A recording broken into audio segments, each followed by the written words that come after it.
இலங்கையில் சிலோன் வரலாற்றை நினைவூட்டும் முக்கிய 2 சத நாணயமாகும். இது இலங்கை பிரிட்டிஷ் பேரரசின் ஆட்சியில் இலங்கை சுதந்திரத்துக்கு முன் வெளியிடப்பட்ட பொப்பிசமாகும். பிரிட்டிஷ் ஆட்சி காலத்தை நினைவூட்டும் ஒரு வரலாற்று சின்னம். இந்த நாணயம் இங்கிலாந்தின் ரோயல் மின்ட் அச்சகத்தில் 1944ஆம் ஆண்டு உருவானதாகும்.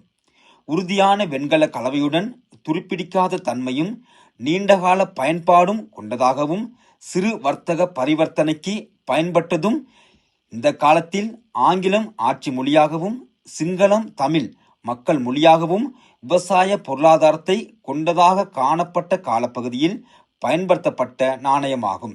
இதன் நிறை 2.83 கிராமாகவும் செம்பு 95%, தகரம் 4%, துத்தநாகம் 1% கொண்டமைந்ததும் வரலாற்று முக்கியத்துவம் உயர்ந்தும் இன்றைய மதிப்பு மிக மிக உயர்ந்தும் காணப்படும் சிறப்பான நாணயமாகும். 1963ஆம் ஆண்டு வரை இந்த நாணயங்கள் பயன்பாட்டிலும் சிலோன் என்ற பெயர் 1972 வரை பயன்பாட்டிலும் இருந்துள்ளதாக வரலாறுகள் மூலமாக அறியலாம்.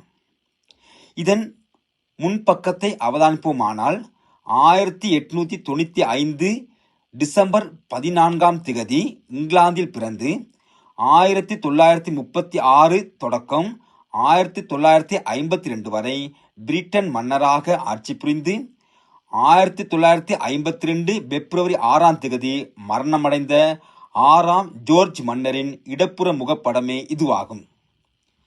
இங்கு பொன்னெழுத்துக்களாக 6ஆம் George king and emperor of India, அதாவது இந்தியாவின் பேரரசர் 6ஆம் ஜோர்ஜ் மன்னரை குறிக்கின்றது.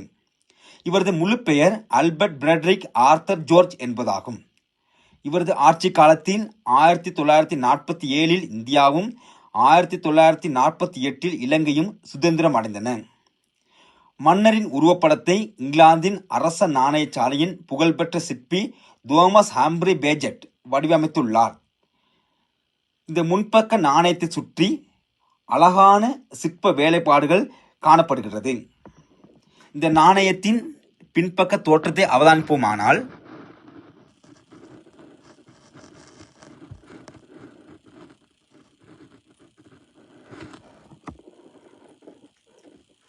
சிலோன் 2 சென்ட் 1944 தமிழில் 2% எனவும் சிங்களத்தில் சததெக எனவும் அச்சு பொறிக்கப்பட்டுள்ளன.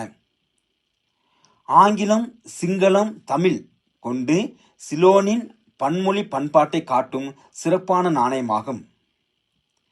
இந்த பக்க ஓரங்களிலும் மலர் போன்ற வடிவம் அலங்கார சிறு வேலைப்பாடுகள் காணப்படுகிறது. இது நாணயத்தை எளிதில் அடையாளம் காணக்கூடியதாக அமைகிறது. பின்பக்க தோற்றத்தை இங்கிலாந்தின் அரச நாணய சாலை குழுவினர் வடிவமைத்தும் இலங்கையில் மிக மிக அரிதான நாணயமாகவும் இலங்கை மக்களால் பேசப்படும் நாணயமாகவும் இன்றைய தலைமுறையினர் தெரிந்து கொள்ள வேண்டிய நாணயமாகவும் இந்த நாணயம் இருக்கும் என்பதில் ஐயமில்லை என கூறி மீண்டும் ஒரு நாணய தகவலுடன் உங்களை யூடியூப் வாயிலாக சந்திப்பதில் கைகூப்பி விடைபெற்றுக் கொள்கிறேன். நன்றிகளுடன்.